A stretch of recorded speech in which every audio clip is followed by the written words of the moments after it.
Hi everyone, and in today's video I'm gonna show you how to add social links to your Reddit account. So first of all you need to go to Reddit, and here you need to open your Reddit profile. So just simply click on your Reddit profile icon in the top right corner, and here choose settings.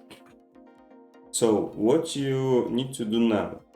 Now you can see a few options like account, profile, privacy. Click on profile, and here you have an option to add social links. So just simply click on it, and you can choose whatever social links you would like to add. So just click on Instagram, write your username, or just copy link from your social links, click on customs, and press on write display text.